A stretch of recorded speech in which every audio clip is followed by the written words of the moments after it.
स्त्रीलिंग शब्दों के सिद्ध रूप। भगवान स्कंद कहते हैं, आकारांत स्त्रीलिंग रमा शब्द के रूप इस प्रकार होते हैं।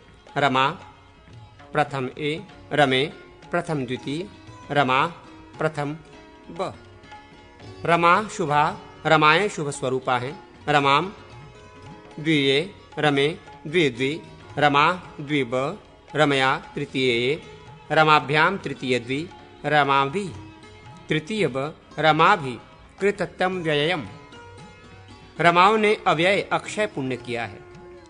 रमाए च ए, रमाभ्याम च प द्वि, रमायाः प शः ए, रमयो श सह द्वि, रमयो शुभम दो रमाओं का शुभ।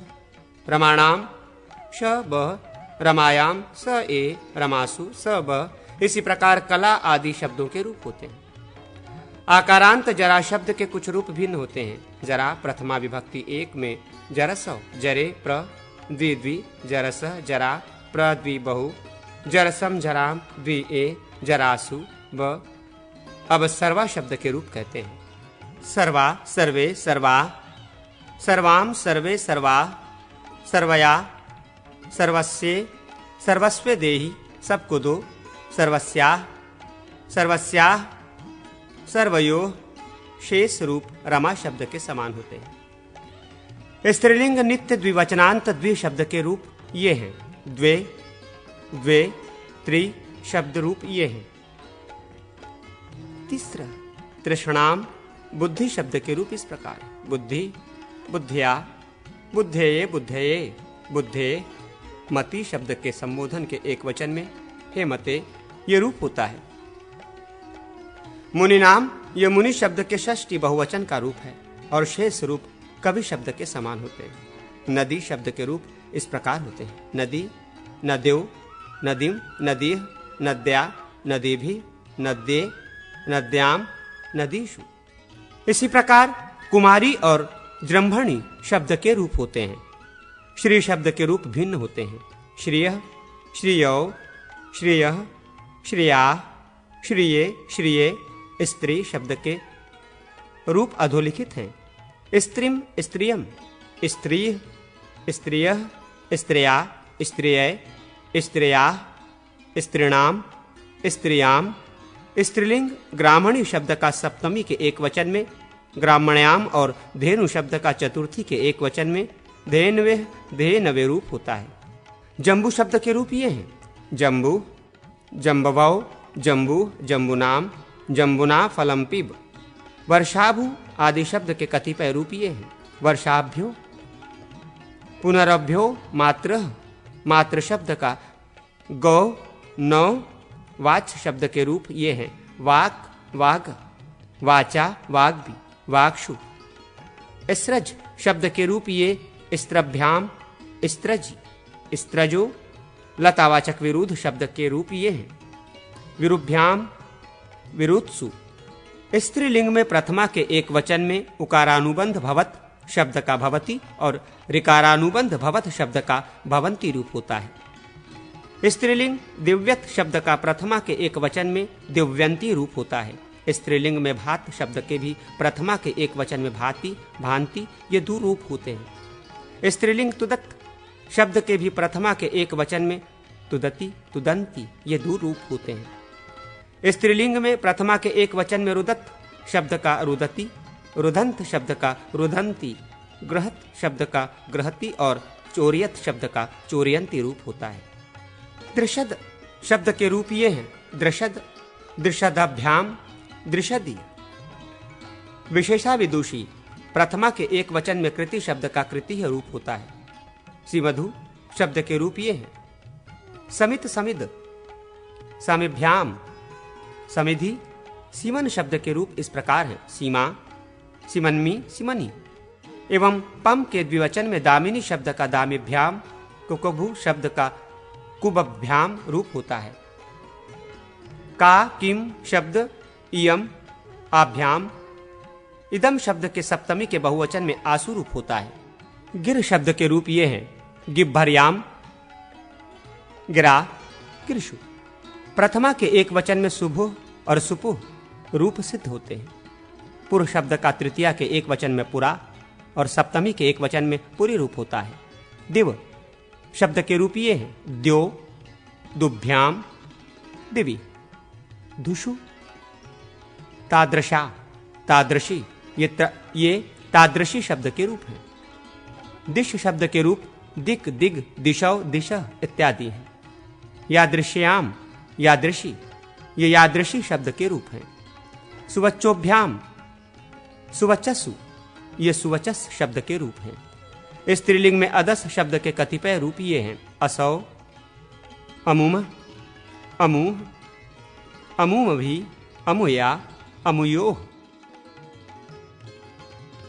नपुंसक लिंग शब्दों के सिद्ध रूप भगवान स्कंद कहते हैं। नपुंसक लिंग में किम शब्द के ये रूप होते हैं। प्रथमा किम के कानी, द्वितीया किम के कानी। शेष रूप पुलिंगवत है। जलम प्रथम ए, सर्वम प्रथम ए, पूर्व पर अवर, दक्षिण उत्तर, अपर अधर, स्व और अंतर, इन सब शब्दों के रूप इसी प्रकार होते हैं।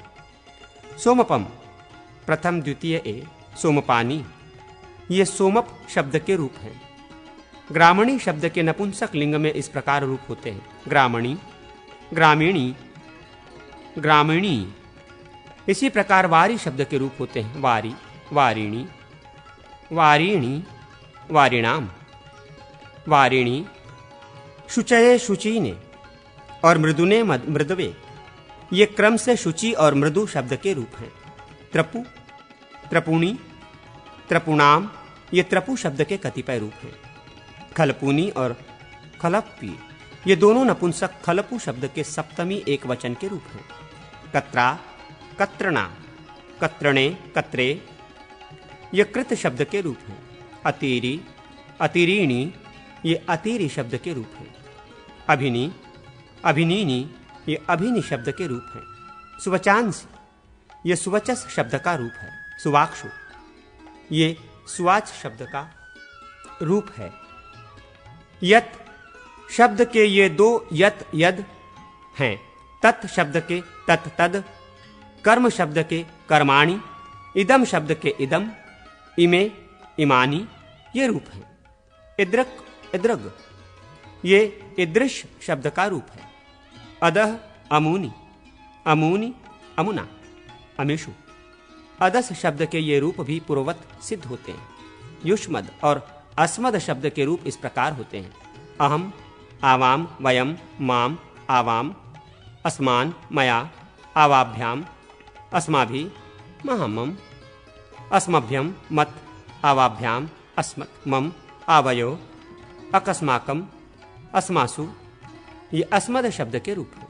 त्वम, युवाम, युवम, त्वाम, युवाम, युष्मान, त्वया, युष्माभि, तुभ्यम, युवाभ्याम, युष्मभ्यम, त्वत्, युवाभ्याम, युष्मत्, तव, युवयो, युवाश्कम, त्वयि, युष्मासु, ये युष्मत शब्द के रूप हैं। यहाँ अजंत और हलंत शब्दों का दिग्दर्शन मात्र कराया गया है।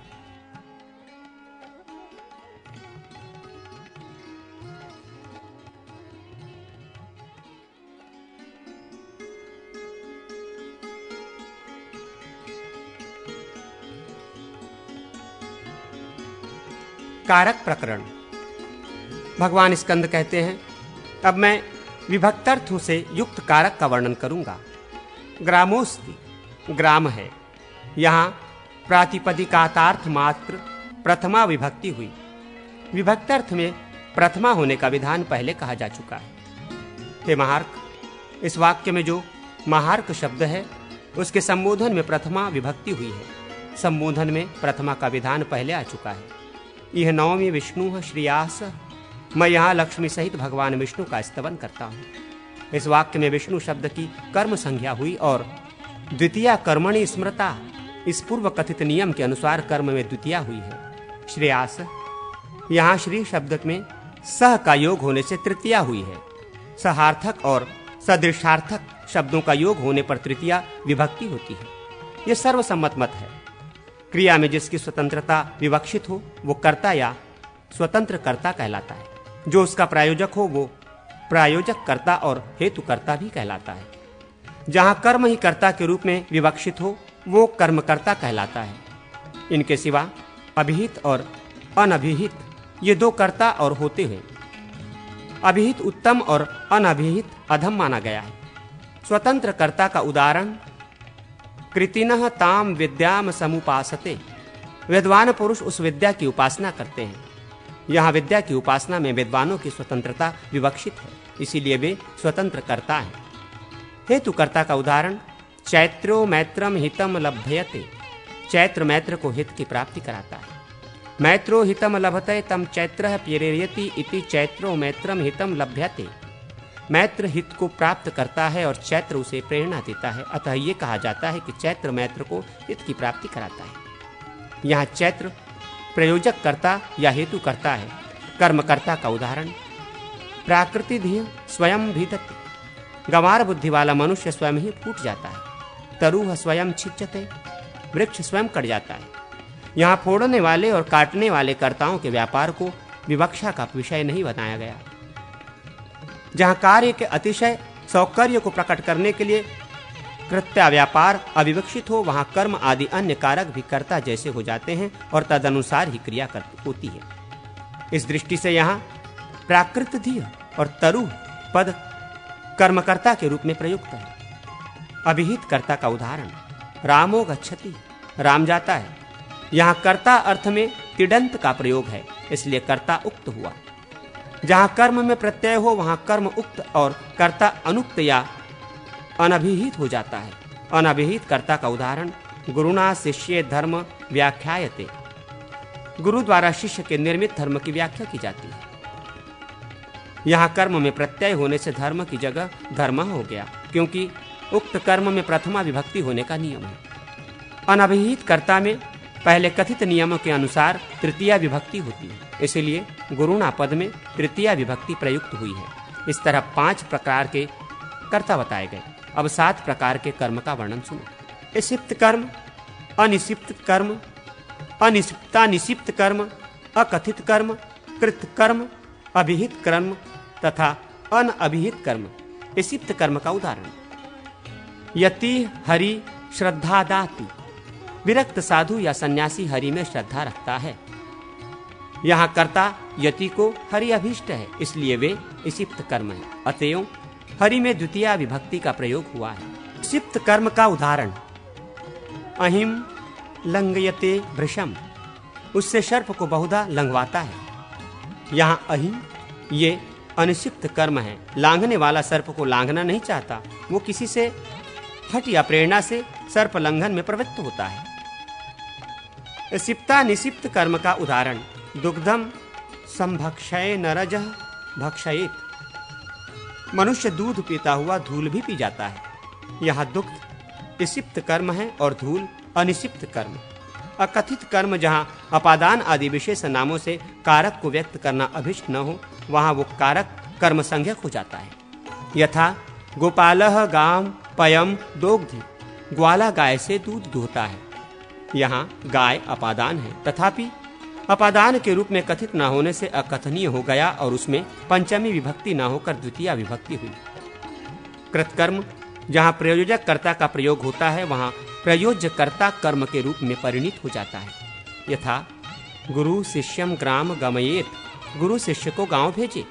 शिष्यो ग्रामम गच्छेत तम, तम गुरु प्रेरयेत इति गुरु शिष्यम ग्राम गमयेत, शिष्य गांव को जाए इसलिए गुरु उसे प्रेरित करें।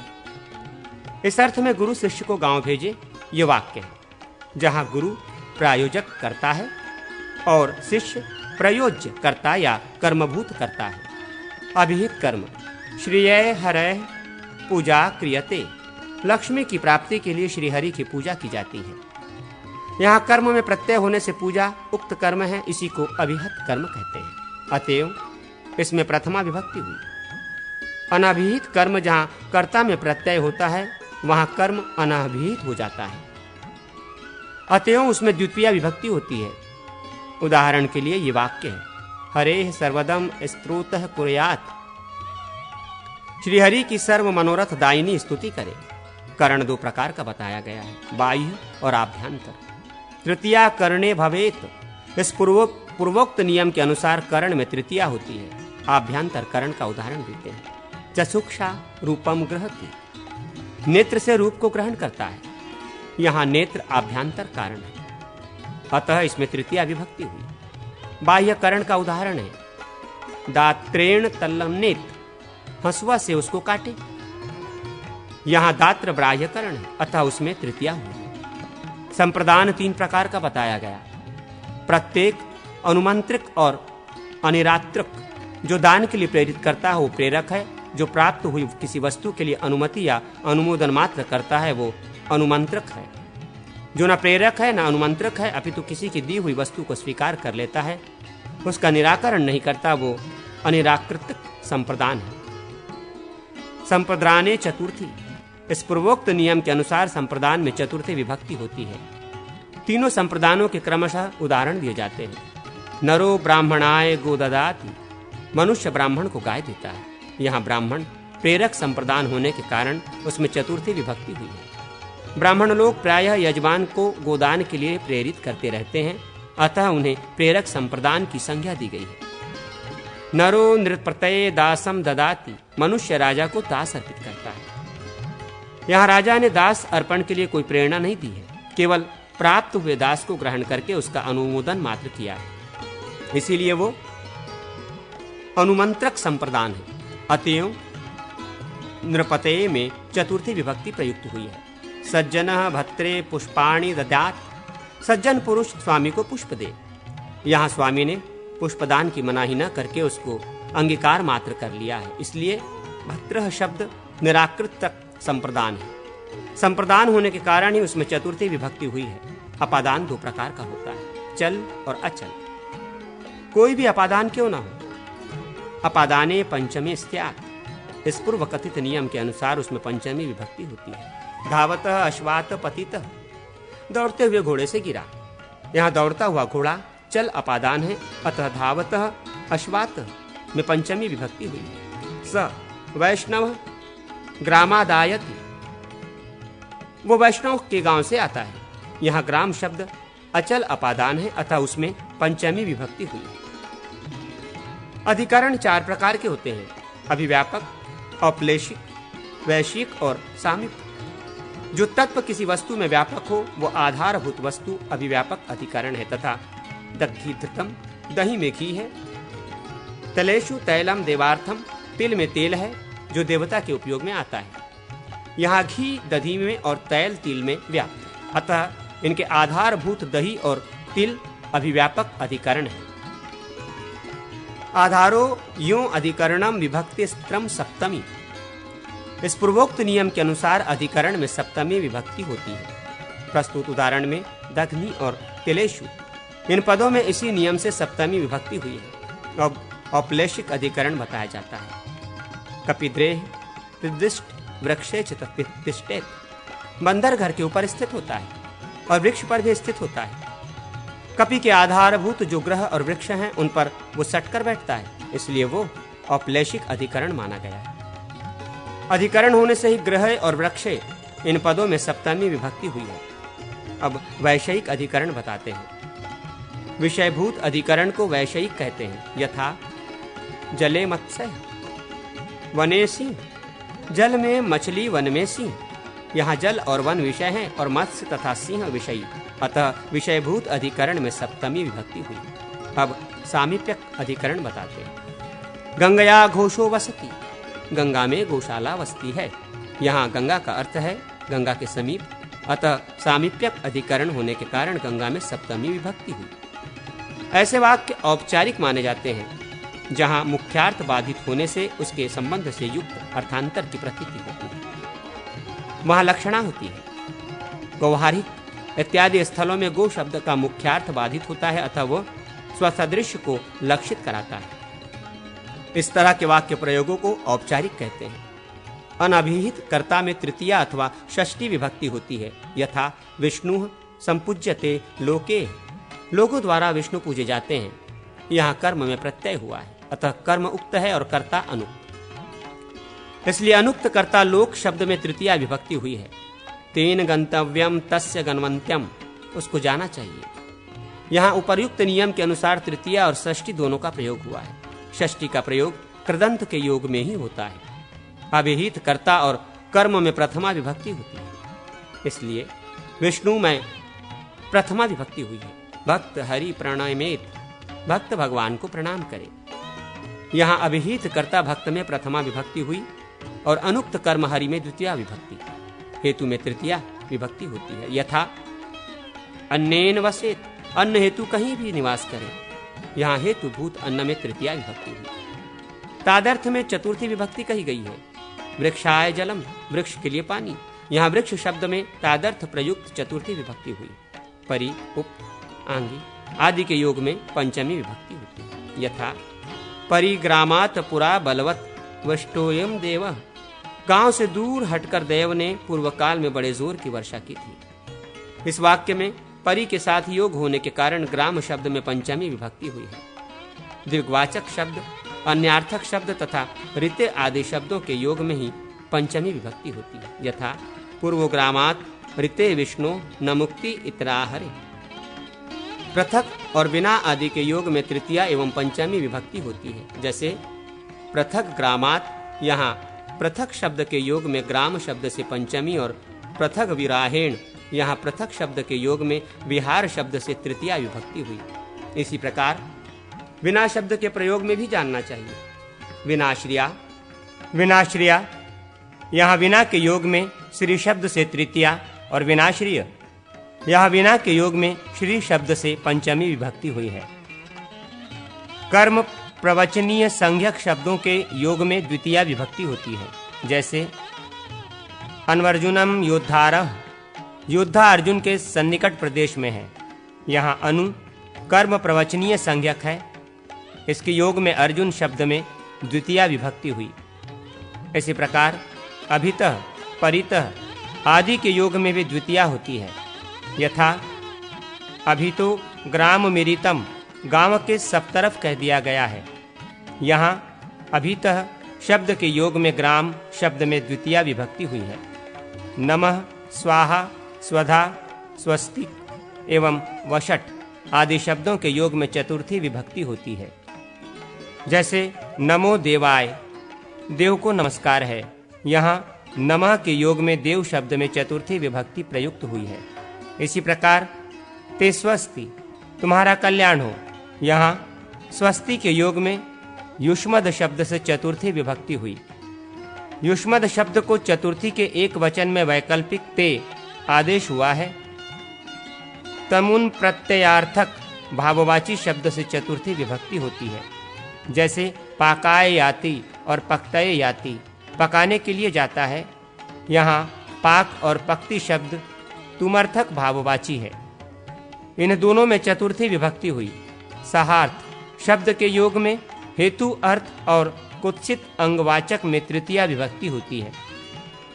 सहार्थ योग में तृतीया विशेषण वाचक से होती है। जैसे पितागात सह पुत्रेण, पिता पुत्र के साथ चले गए, यहाँ सह शब्द के योग में विशेषण वाचक पुत्र शब्द से तृतीया विभक्ति हुई। इसी प्रकार गदया हरि, भगवान हरि गदा के सहित रहते हैं, यहाँ सहार्थक शब्द के न रहने पर भी सहार्थ, इसलिए विशेषण वाचक गदा शब्द से तृतीया विभक्ति हुई। अक्षणा काण, आंख से काना है, यहाँ कुत्सित अंगवाचक अक्षी शब्द है, उससे तृतीया विभक्ति हुई। अर्थेन निवसेद भृत्यः, भृत्य धन के कारण से रहता है, यहाँ हेतु अर्थ है धन। त्वदाचक अर्थ शब्द से तृतीया विभक्ति हुई। कालवाचक और भाव अर्थ में सप्तमी विभक्ति होती है, अर्थात जिसके क्रिया से अन्य क्रिया लक्षित होती है, त्वदाचक शब्द से सप्तमी विभक्ति होती है। जैसे विष्णु नते भवन में मुक्ति, भगवान विष्णु को नमस्कार करने पर मुक्ति मिलती है, यहाँ श्री विष्णु की नमस्कार क्रिया से मुक्ति भवन रूपा क्रिया लक्षित होती है, अतः विष्णु शब्द से सप्तमी विभक्ति हुई। इसी प्रकार वसंते स गतो हरिम, वो वसंत ऋतु में हरि के पास गया, यहाँ वसंत कालवाचक है, उससे सप्तमी हुई। स्वामी, ईश, पति, साक्षी, सुत और दायाद आदि शब्दों के योग में षष्ठी एवं सप्तमी विभक्तियां होती हैं। जैसे नृणाम स्वामी नुषु स्वामी, मनुष्यों का स्वामी, यहाँ स्वामी शब्द के योग में नृ शब्द से षष्ठी एवं सप्तमी विभक्तियां हुई। इसी प्रकार नृणामीश, नरों के ईश शब्द के योग में नृ शब्द से तथा सतानपति, सज्जनों का पति, यहाँ सत शब्द से षष्ठी विभक्ति हुई। ऐसे ही नृणाम साक्षी, नुषु साक्षी, मनुष्यों का साक्षी, यहाँ नृ शब्द से षष्ठी एवं सप्तमी विभक्तियां हुई। गोषु नाथो गवान पति, गौओं का स्वामी है, यहाँ नाथ और पति शब्दों के योग में गो शब्द से षष्ठी और सप्तमी विभक्तियां हुई। गोषु सुतो गवाम सुत, गौओं में उत्पन्न है, यहाँ सूत शब्द के योग में गो शब्द से षष्ठी एवं सप्तमी विभक्ति हुई। यह राजाम दायाद को अस्तु, यह राजाओं का दायाद हो, यह दायाद शब्द के योग में राजन शब्द में षष्ठी विभक्ति हुई है। हेतुवाचक से हेतु शब्द के प्रयोग होने पर षष्ठी विभक्ति होती है। जैसे अन्यस्य हेतु वर्षति, अन्न के कारण वास करता है, यहाँ वास में अन्न हेतु है तो वाचक हेतु शब्द का भी प्रयोग हुआ है, अतः अन्न शब्द से षष्ठी विभक्ति हुई। स्मरणार्थक धातु के प्रयोग में उसके कर्म में षष्ठी विभक्ति होती है। जैसे मातुः स्मरति, माता को स्मरण करता है, यहाँ स्मृति के योग में मातृ शब्द से षष्ठी विभक्ति हुई। कृ प्रत्यय के योग में कर्ता एवं कर्म में षष्ठी विभक्ति होती है। जैसे अपाम भेदता, जल को भेदन करने वाला, यहाँ भेत्र शब्द कृत प्रत्ययांत है, उसके योग में कर्मभूत अप शब्द से षष्ठी विभक्ति हुई। इसी प्रकार तब कृति, तुम्हारी कृति है, यहाँ कृति शब्द कृत प्रत्ययांत है, उसके योग में कृतभूत युष्मद शब्द से षष्ठी विभक्ति हुई। युष्मद डंतव, निष्ठा आदि अर्थात अक्त, तवक्तु, शक्त्र, शानच, उ, उक, तक, तुमनु, खलर्थक, त्रन, शानच, चानश आदि के योग में षष्ठी विभक्ति नहीं होती। यथा ग्रामम गतः समास निरूपण। भगवान कार्तिकेय कहते हैं, कात्यायन मैं 6 प्रकार के समास बताऊंगा, फिर अवान्तर भेदों से समास के 28 भेद हो जाते हैं। समास नित्य और अनित्य के भेद से 2 प्रकार का है तथा लुक और अलुक के भेद से भी उसके 2 प्रकार और हो जाते हैं, कुंभकार और हेमकार। नित्य समास है क्योंकि विग्रह वाक्य द्वारा ये शब्द जाति विशेष का बोध नहीं करा सकते। राज्ञः धनपुमान बराबर राजकुमान, ये षष्ठी तत्पुरुष समास स्वपद विग्रह होने के कारण अनित्य है। कष्टश्रित, कष्टम धन श्रित, इसमें लुक समास है क्योंकि कष्ट पद के अंत में स्थित द्वितीया विभक्ति का लुक लोप हो जाता है। कंठेलाल आदि अलुक समास है क्योंकि इसमें कंठ शब्दोत्तर वर्तिनी सप्तमी विभक्ति का लुक नहीं होता। तत्पुरुष समास 8 प्रकार का होता है। प्रथमांत आदि शब्द सुबंतु के साथ समस्त होते हैं। पूर्वकाय, इस तत्पुरुष समास में जब पूर्वकायस ऐसा विग्रह किया जाता है तब ये प्रथमा तत्पुरुष समास कहा जाता है।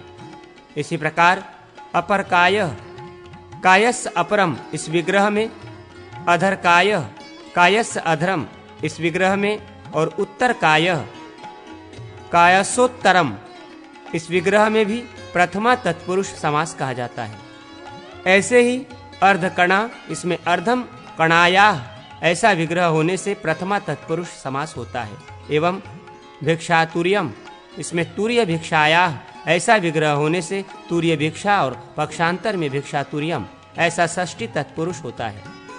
ऐसे ही आपन्न जीविका, ये द्वितीया तत्पुरुष समास है, इसका विग्रह इस प्रकार होता है, आपन्नो जीविकाम, पक्षांतर में जीविकापन्न ऐसा रूप होता है। इसी प्रकार माधवाश्रित, ये द्वितीया समास है, इसका विग्रह माधवं आश्रित इस प्रकार है।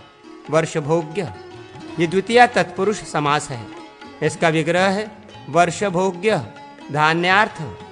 ये तृतीया समास है। इसका विग्रह धान्यन्य अर्थ इस प्रकार है। विष्णु बलि, यहाँ विष्णवे बलि। इस विग्रह में चतुर्थी तत्पुरुष समास होता है।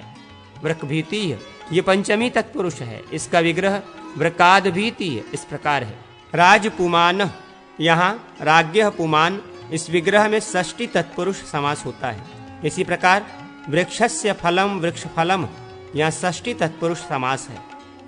अक्षशौंड, दूत कीड़ा में निपुण। इसमें सप्तमी तत्पुरुष समास है। अहित, जो हितकारी न हो वो इसमें नई समास है। नीलोत्पल आदि जिसके उदाहरण है वो कर्मधारय समास 7 प्रकार का होता है। एक विशेषण पूर्व पद, इसमें विशेषण पूर्व पद हो और विशेष्य उत्तर पद अथवा। इसका उदाहरण है नीलोत्पल नीला कमल। 2 विषयोत्तर विशेषण पद, इसका उदाहरण है वैयाकरण खसुची, कुछ पूछने पर आकाश की ओर देखने वाला वैयाकरण। विशेषणो भय पद अथवा विशेषण द्विपद, जिसके दोनों पद विशेषण ही हो, जैसे शीतोष्ण ठंडा गर्म। उपमान पूर्व पद, इसका उदाहरण है शंख पांडुर, शंख के समान सफेद।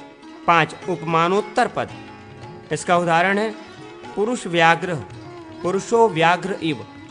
संभावना पूर्व पद, जिसमें पूर्व पद संभावनात्मक हो। उदाहरण गुण वृद्धि, गुण इति वृद्धि स्यात्, अर्थात गुण शब्द बोलने से वृद्धि की संभावना होती है। तात्पर्य यह है कि वृद्धि हो ये कहने की आवश्यकता हो तो गुण शब्द का ही उच्चारण करना चाहिए। अवधारण पूर्व पद, जहाँ पूर्व पद में अवधारण निश्चय सूचक शब्द का प्रयोग हो वो, जैसे सुहृददेव सुबंधुक, सुहृदय ही सुबंधु है। बहुवृत समास भी 7 प्रकार का ही होता है। द्विपद, बहुपद, संख्योत्तर पद, संख्योभय पद, सहपूर्व पद, व्यतिहार लक्षणार्थ तथा दिग्ध लक्षणार्थ। द्विपद बहुव्रीहि में 2 ही पदों का समास होता है। यथा आरूढ़ भवनो नरः, आरूढ़ भवनम एन सह। इस विग्रह के अनुसार जो भवन पर आरूढ़ हो गया हो उस मनुष्य का बोध कराता है। बहुपद बहुव्रीहि में 2 से अधिक समास में आबद्ध होते हैं। इसका उदाहरण है अयम अचिरताशेष पूर्वः, अर्चिता अशेषाः पूर्वायस्य सोयम अर्चिताशेष पूर्वः, अर्थात जिसके सारे पूर्वज पूजित हुए हो वो अर्चिता शेष पूर्व है। इसमें अर्चित अशेष तथा पूर्व ये तीनों पद समास में आबद्ध हैं। ऐसा समास बहुपद कहा गया है। संख्योत्तर पद का उदाहरण है एते विप्रा उपदशा, ये ब्राह्मण लगभग 10 हैं। इसमें 10 संख्या उत्तर पद के रूप में प्रयुक्त है। द्वित्राह द्वयेकत्रय इत्यादि संख्योभय पद के उदाहरण है। सहपूर्व पद का उदाहरण समूलोधोत्तक तरु, सहमूलेन उद्धृतम कह शिखा यस्स, अर्थात जड़ सहित उखड़ गई है शिखा जिसकी वो वृक्ष। यहाँ पूर्व पद के स्थान में सह स का प्रयोग हुआ है। व्यतिहार लक्षण का उदाहरण है केशा केशी नखा नखी युद्धम, आपस में झूठा झुटौवल परस्पर नखों से बकोटा बकोटी पूर्वक कलह। दिग्ध लक्षणार्थ का उदाहरण है उत्तर पूर्वा, उत्तर और पूर्व के अंतराल की दिशा। द्विगु समास 2 प्रकार का बताया गया है, एक वद्धाव तथा अनेकधा। स्थिति को लेकर ये भेद किए गए हैं। संख्या पूर्व पद वाला समास द्विगु है। इसे कर्मधारय का ही एक भेद विशेष स्वीकार किया गया है। एक वद्धाव का उदाहरण है दिशृंगम, 2 सिंगों का समाहार। पंचमूली भी इसी का उदाहरण है। अनेकधा या अनेक वद्धाव का उदाहरण है सप्तर्षय इत्यादि। पंच ब्राह्मणा में समास नहीं होगा क्योंकि यहाँ संज्ञा नहीं है। द्वंद्व समास भी 2 ही प्रकार का होता है, एक इतरेतर योगी तथा दूसरा समाहारवान। प्रथम का उदाहरण है रुद्र विष्णु, रुद्रश्च विष्णुश्च, रुद्र तथा विष्णु। यहाँ इतरेतर योग है। समाहार का उदाहरण है भेरीपटहम, भेरीच पटहर्ष, अनोयो समाहार, अर्थात भेरी और पटह का समाहार। यहाँ तुर्यांग होने से इसका एक वद्धाव होता है। अव्ययी भाव समास भी 2 तरह का होता है, नाम पूर्व पद और 2 यथा आदि। अव्यय पूर्व पद प्रथम का उदाहरण है। शाकस समात्रा शाक प्रति, यहाँ शाक पूर्व पद है और मात्रार्थक प्रति अव्यय उत्तर पद। दूसरे का उदाहरण उपकुमारम, उपरथ्यम इत्यादि है। समास को प्रायः 4 प्रकारों में विभक्त किया जाता है। उत्तर पदार्थ की प्रधानता से युक्त तत्पुरुष, उभय पदार्थ प्रधान द्वंद्व समास, पूर्व पदार्थ प्रधान अव्ययी भाव तथा अन्य अथवा बाह्य पदार्थ प्रधान त्रिविध तद्दित प्रत्यय। कुमार स्कंद कहते हैं कात्यायन, अब त्रिविध तद्दित का वर्णन करूंगा। तद्दित के 3 भेद हैं, सामान्य आवृत्ति तद्दित, अव्यय तद्दित तथा भाववाचक तद्दित। सामान्य आवृत्ति तद्दित इस प्रकार है। असम शब्द से लच प्रत्यय होने पर अंसलह बनता है, इसका अर्थ है बलवान। वत्स शब्द से लच प्रत्यय होने पर वत्सल रूप होता है, इसका अर्थ स्नेहवान है। फेन शब्द से इलच प्रत्यय होने पर फेनिलम रूप होता है, इसका अर्थ है फेन युक्त जल। लोमादिगण से श प्रत्यय होता है, विकल्प से मुतुप भी होता है। इस नियम के अनुसार श प्रत्यय होने पर लोमे श प्रयोग बनता है, मुतुप होने पर लोमवान होता है। इसी तरह रोमशः रोमवान ये प्रयोग सिद्ध होते हैं। पामादि शब्दों से न होता है, इस नियम के अनुसार पाम शब्द से न होने पर पामन अंगात कल्याणी। इस वार्तिक के अनुसार कल्याण अर्थ में अंग शब्द से न होने पर लक्ष्मण उत्तम लक्षणों से युक्त ये रूप बनते हैं। वैकल्पिक मुतुप होने पर तो पावमान आदि रूप होंगे, जिसे खुजली हुई हो वो पामन या पामवान है। इसी तरह पिच्छादि शब्दों से इलच होता है, इस नियम के अनुसार इलच होने पर पिच्छिल, पिच्छवान, उर्सिल, उर्सवान इत्यादि रूप होते हैं। पिच्छिल का अर्थ पंखवान होता है, मार्ग का विशेषण होने पर ये फिसलन युक्त का बोधक होता है। यथा पिच्छिलः पंथाः, उर्सवान का अर्थ मनस्वी समझना चाहिए। प्रज्ञा श्रद्धाचार्याभ्यो न, इसे पाणिनि सूत्र के अनुसार ण प्रत्यय करने पर प्रज्ञा शब्द से प्राज्ञ प्रज्ञावान, श्रद्धा शब्द से श्राद्ध श्रद्धावान और अर्चा शब्द से आर्च अर्चावान रूप बनते हैं। वाक्य में प्रयोग प्राज्ञो व्याकरणे, स्त्रीलिंग में प्राज्ञा प्रज्ञावती रूप होगा। ण प्रत्यय होने से अनंतत्व प्रयुक्त डीप प्रत्यय यहाँ नहीं होगा। यद्यपि प्रकर्षेण जानाति प्रज्ञ स एव प्रज्ञावान, प्रज्ञ एवं प्राज्ञ स्वार्थे अण प्रत्यय, इस प्रकार भी प्राज्ञ की सिद्धि होती है, तथापि इससे स्त्रीलिंग में प्राज्ञी रूप बनेगा, प्राज्ञा नहीं।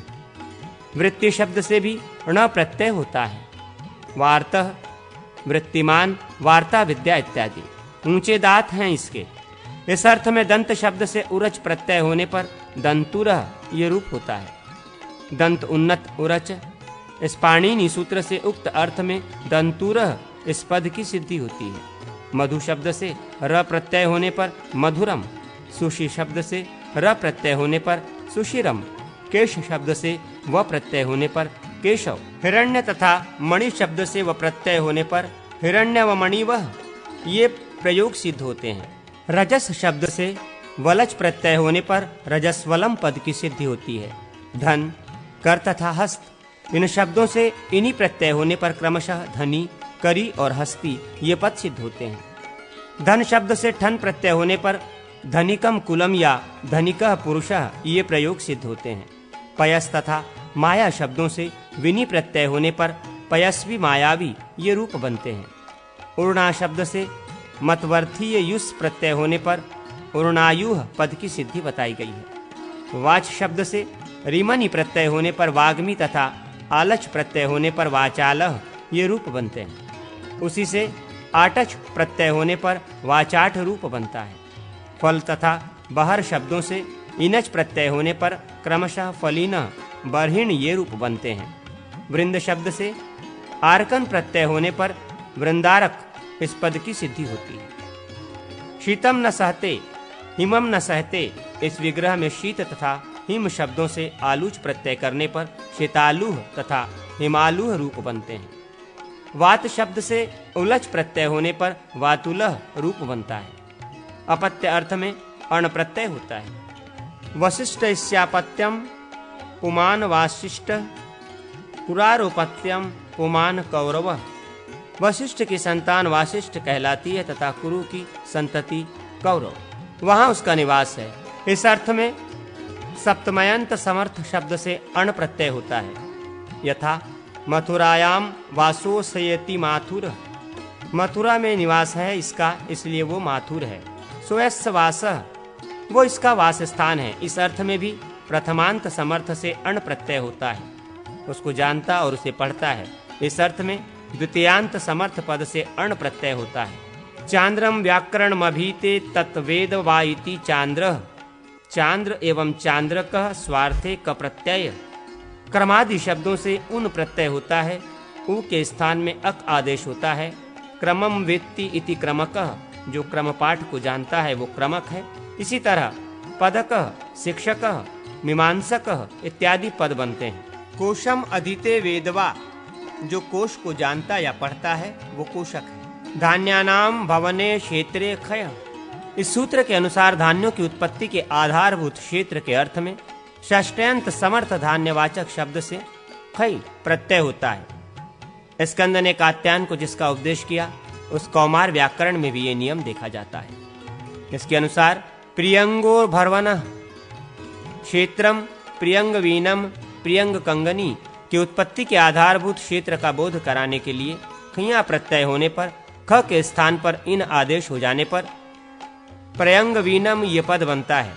इसका अर्थ है प्रियंगु, कंगनी की उपज देने वाला खेत। इसी तरह मूंग, कोदो आदि की उत्पत्ति के उपयुक्त खेत को मौद्रीन तथा कोद्रवीण कहते हैं। यहाँ मृदुग शब्द से कई होने पर मौद्रीन शब्द और कोद्रव शब्द से कई होने पर कौद्रवीण शब्द की सिद्धि होती है। विदेह स्यापत्यम, विदेह का पुत्र, इस अर्थ में विदेह शब्द से अण प्रत्यय होने पर वैदेह पद की सिद्धि होती है। इन सब में आदि स्वर की वृद्धि होती है। अकारांत शब्द से अपत्य अर्थ में अण का बाधक ई प्रत्यय होता है। आदि स्वर की वृद्धि तथा अंतिम स्वर का लोप दक्षयास्यापत्यम दाक्षी, दशरथ स्थापत्यम दाशरथी इत्यादि पद बनते हैं। नडादिभ्य फक, इस सूत्र के नियमानुसार नड आदि शब्दों में फक प्रत्यय होता है। फक के स्थान में आयन होता है। अतएव नडस्य गोत्रापत्यम नाडायनः, चरस्य गोत्रापत्यम चारायणः इत्यादि प्रयोग सिद्ध होते हैं। कित होने के कारण आदि वृद्धि हो जाती है। इसी तरह अश्वस्य गोत्रापत्यम आश्वायन होता है। इसमें अश्वादिभ्य फयम, इस सूत्र के अनुसार फय प्रत्यय होता है। गोत्रे कुब्जादिभ्य फ, ये भी फय विधायक सूत्र है। ब्रघ्न, शंख, शकट आदि शब्द कुंजादि के अंतर्गत है। अतएव शांखायनः, शाकटायनः आदि प्रयोग सिद्ध होते हैं। गर्गादिभ्यो य, इस सूत्र के अनुसार गर्ग, वत्स आदि शब्दों से गोत्रापत्यार्थक ईय प्रत्यय होने पर गार्य, वात्सय इत्यादि रूप बनते हैं। स्त्रीभ्यो डक के नियमानुसार स्त्री प्रत्ययांत शब्दों में अपत्य अर्थ में ढक प्रत्यय होता है। फिर उसके स्थान में एय होता है, जैसे विनयाताया पुत्र, विनिता का पुत्र। वैनतेय कहलाता है। सुमित्रा आदि शब्द बाह्य दिंगण में पठित है। अतएव उनमें अपत्यार्थ में ईय प्रत्यय होता है। अतएव सौमित्र न होकर सौमित्री रूप बनता है। चटका शब्द से चटकाया एरक, इस सूत्र के विधानानुसार एरक प्रत्यय होने पर चटकाया अपत्यम पुमानः, चटका का नर पुत्र चाटकैर कहलाता है। गोधा शब्द से ढृक का विधान है। गोधाया ढृक, अतः गोधा का अपत्य गोधेर कहलाता है। आर्गुदी चाम के नियमानुसार आरक प्रत्यय होने पर गौधारह रूप बनता है। ऐसा वैयाकरणों ने बताया है। क्षत्र शब्द से घ प्रत्यय होने पर घ के स्थान में ईय होने के कारण क्षत्रिय शब्द सिद्ध होता है। क्षत्रार्धः ध, जाति बोधक घ प्रत्यय होने पर इसी क्षत्रिय रूप बनता है। अप्रत्यार्थ में ईय होकर क्षत्रस्यापत्यम पुमान क्षात्रिय यही रूप बनेगा। कुलात ख के अनुसार कुल शब्द से ख प्रत्यय और ख के स्थान में इन आदेश होने पर कुलीनः इस पद की सिद्धि होती है। कुर्वाभ्योपणा के अनुसार अप्रत्यार्थ में कुरु शब्द से अणय प्रत्यय होने पर आदि वृद्धि पूर्वक गुणवांतादेश होकर कौरव्य इत्यादि प्रयोग बनते हैं। शरीरावयवाद यत के नियमानुसार शरीरावयववाचक शब्दों से यत प्रत्यय होने पर मूर्धन्य तथा मुख्य आदि शब्द सिद्ध होते हैं। सुगंधि शोभनो गंधो यस्य सः। इस लौकिक विग्रह में बहुव्रीहि समास करने के पश्चात इस सूत्र के अनुसार अंत में ई हो जाने से सुगंधि इस शब्द रूप की सिद्धि होती है। तदस्य सजातम तारकादिभ्यः इतच। तारकादिगण से इतच प्रत्यय होता है। इस नियम के अनुसार तारका संजाता अस्य, तारे उगाए हैं इसके। इस अर्थ में तारका शब्द से इतच प्रत्यय होने पर तारांकित नभः इत्यादि प्रयोग सिद्ध होते हैं। कुडमीव उधो यस्सा। कुंडा के समान है थन जिसका, वो। इस लौकिक विग्रह में बहुव्रीहि समास होने पर उद्धसो नंग।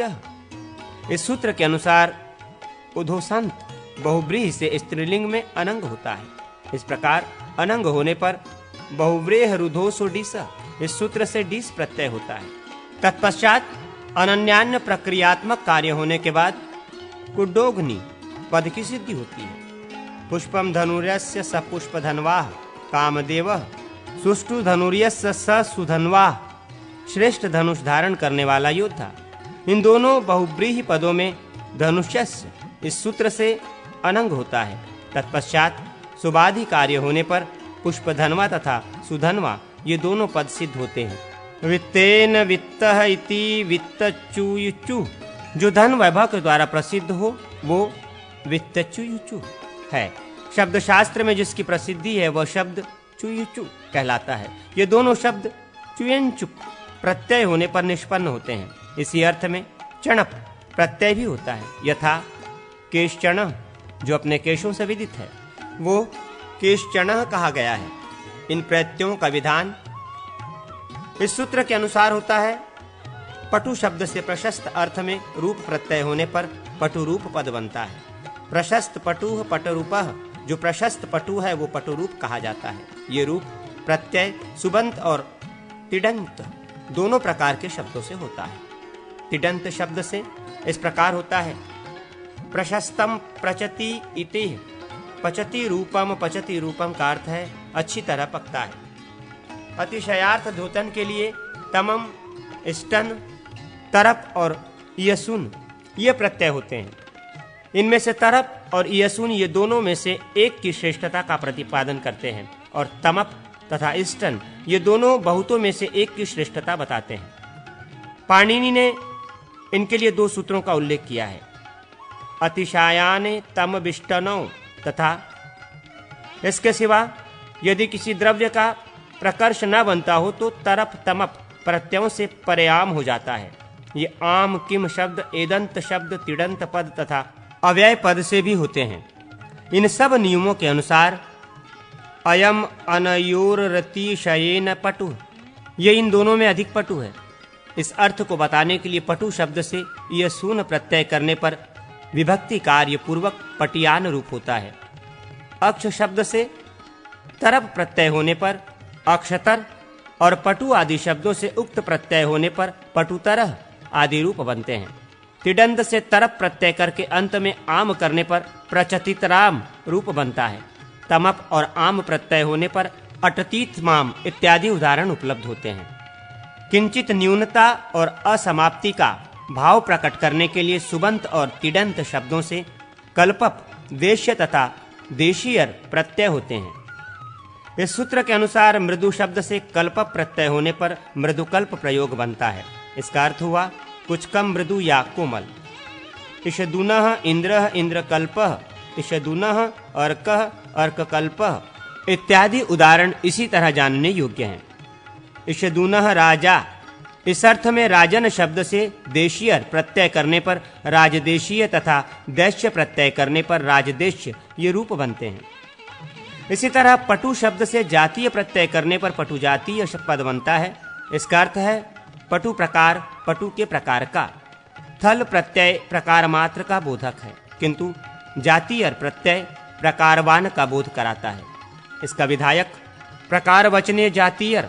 इस सूत्र के अनुसार जल आदि का प्रमाण बताने के लिए सुबंत शब्दों से द्वैसच, दघनच तथा मात्रच प्रत्यय होते हैं।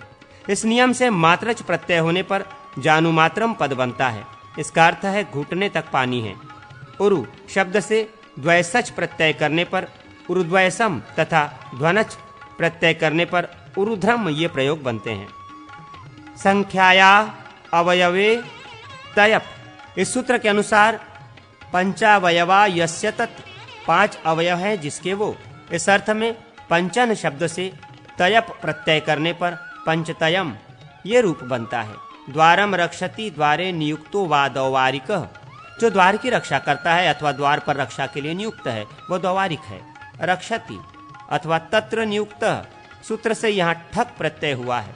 ठ के स्थान में इक आदेश हो जाता है तथा द्वारादिनाच, इस सूत्र से एच का आगम होता है। फिर विभक्ति कार्य होने पर द्वारिकः इस पद की सिद्धि होती है। इस प्रकार ठक प्रत्यय होने पर द्वारिक शब्द की सिद्धि बताई गई है। यहाँ त्वदित सामान्य वृत्ति कही गई। अब अव्यय संज्ञक तद्धित का निरूपण किया जाता है। यस्मादिति यतः, तस्मादिति ततः, यहाँ पंचम्या तसिल सूत्र के अनुसार तसिल प्रत्यय होता है। इकार और लकार की इत संज्ञा होकर उनका लोप हो जाता है।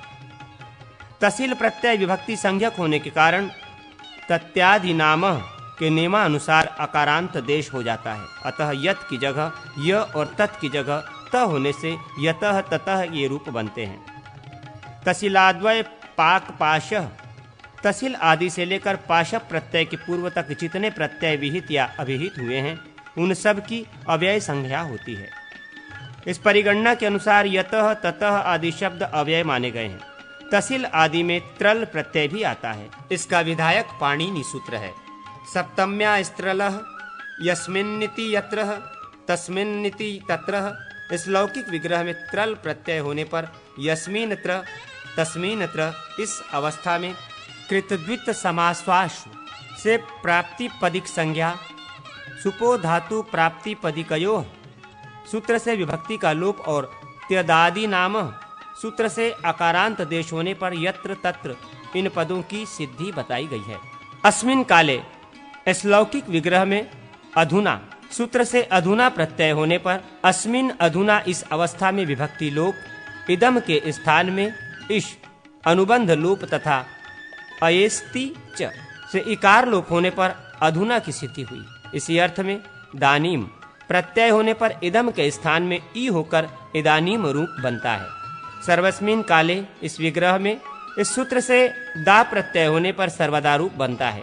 तस्मीन काले तरहि, कस्मीन काले करहि, यहाँ तत् और किम शब्दों से काल अर्थ में इस सूत्र से हिलम प्रत्यय हुआ है।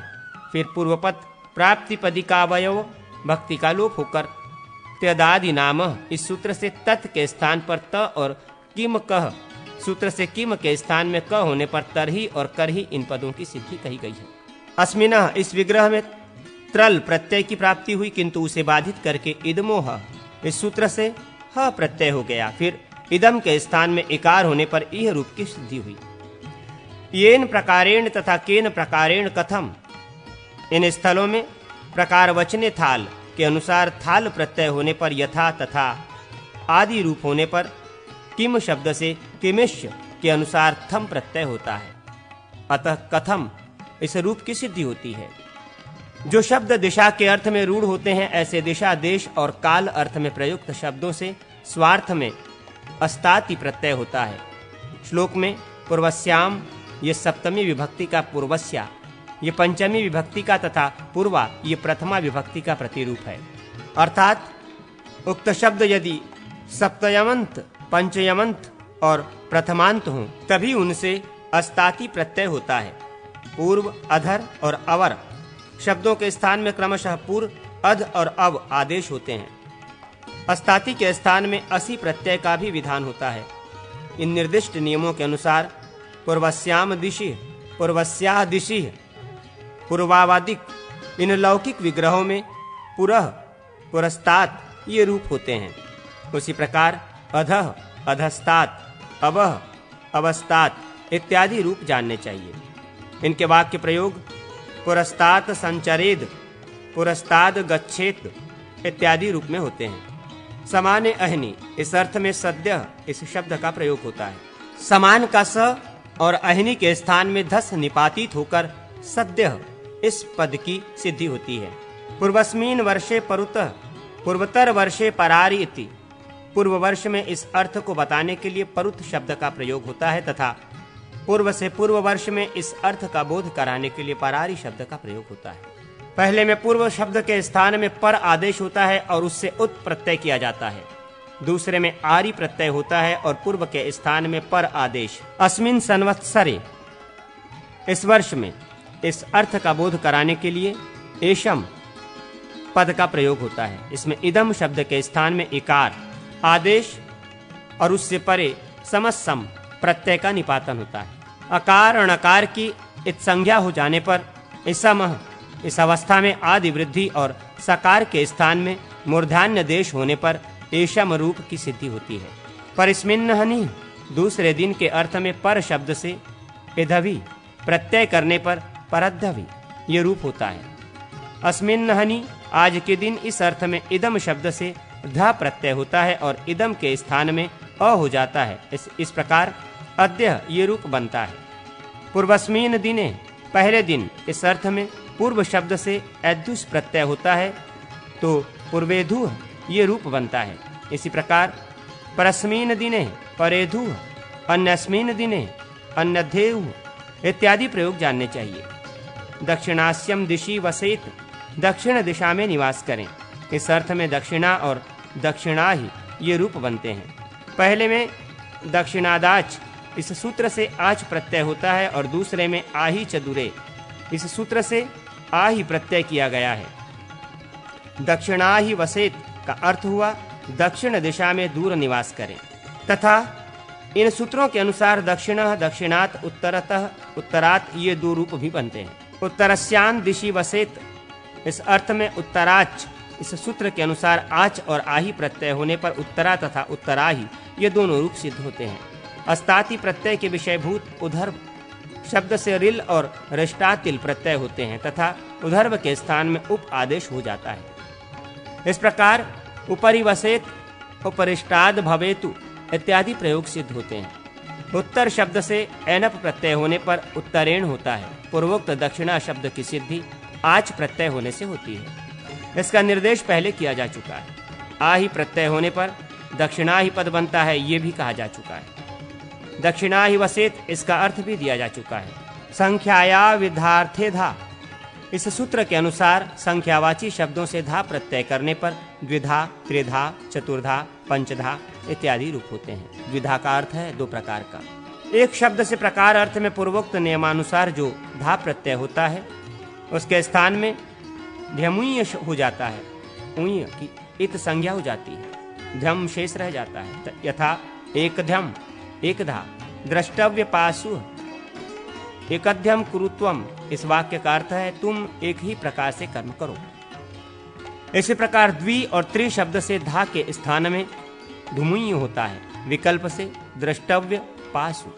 धमु होने पर द्वैधम, त्रैधम रूप होते हैं और धमयु न होने पर द्विधा, त्रिधा, द्वि, त्रि शब्दों से संबद्ध धा के स्थान में एधाच भी होता है। यथा द्विधा, त्रेधा ये सभी प्रयोग सुष्ठतर हैं। यहाँ तक निपात संज्ञक त्वदित अथवा अव्ययताद्वित प्रत्यय बताए गए। अब भाववाचक त्वदित का वर्णन किया जाता है। तस्य भाव स्तव तलौ, इस सूत्र के अनुसार भावबोधक प्रत्यय दो हैं, त्व और तल। प्रकृतिजन्य बोध में जो प्रकार होता है उसे भाव कहते हैं। पटु शब्द से पटोर भाव, इस अर्थ में त्व प्रत्यय होने पर पटुत्वम रूप होता है और तल प्रत्यय होने पर पटुता, पृथोर भाव, पृथु का भाव। इस अर्थ में प्रवाद्युब इमनिज्वा, इस सूत्र से वैकल्पिक इमनिज प्रत्यय होने पर प्रतिमा ये रूप बनता है। प्रतिमा का अर्थ है मोटापन। सुखस्य भावः कर्मवा, सुख का भाव या कर्म। इस अर्थ में गुणवचन ब्राह्मणादिभ्य कर्मणि च, इस सूत्र के अनुसार सश्य प्रत्यय होने पर सौख्यम इस पद की सिद्धि कही गई है। स्तनेस्य भावः कर्मवा, स्तेन चोर का भाव या कर्म। इस अर्थ में स्तेन शब्द से यत प्रत्यय और न इस समुदाय का लोप हो जाता है। दृष्टव्य पासु, इस प्रकार स्तय शब्द की सिद्धि होती है। इसी प्रकार सख्यु भार्वः कर्मवा, सखा का भाव या कर्म। इस अर्थ में यह प्रत्यय होने पर सख्यम इस पद की सिद्धि कही गई है। यहाँ सखुर्यः इस सूत्र से यह प्रत्यय होता है। कपे भारवः कर्मवा, इस अर्थ में कपिज्ञातोर्ढक, इस सूत्र से ढक प्रत्यय होने पर कापयेम पद की सिद्धि होती है। सेना एवं सैन्यम, यहाँ चतुर्वर्णादिनाम स्वार्थप संख्यानाम, इस वर्तिका के अनुसार स्वार्थ में पश्य प्रत्यय होता है। शास्त्रीयात पतः अनपेतम, शास्त्रीय पथ से जो भ्रष्ट नहीं हुआ है वो, इस अर्थ में इस सूत्र के अनुसार पथिन शब्द से यत प्रत्यय होने पर पथ्यम ये रूप होता है। अश्वस्य भावः कर्म वा आश्वम, यहाँ अश्व शब्द से अयि शब्द हुआ है। उपरश्च भावः कर्म वा औष्ट्रम, यहाँ भी अयु प्रत्यय हुआ है। कुमारस्य भावः कर्म वा कौमारम, इसमें भी कुमार शब्द से अयि प्रत्यय हुआ है। युनो भारवः कर्म वा यौवनम, यहाँ भी पूर्ववत युवन शब्द से अयि प्रत्यय हुआ है। इन सब में अयि प्रत्यय विधायक सूत्र है। आचार्य शब्द से कन प्रत्यय होने पर आचार्यकम ये रूप बनता है। इसी तरह अन्य भी बहुत से त्वद्वित प्रत्यय होते हैं, उन्हें अन्य ग्रंथों से जानना चाहिए।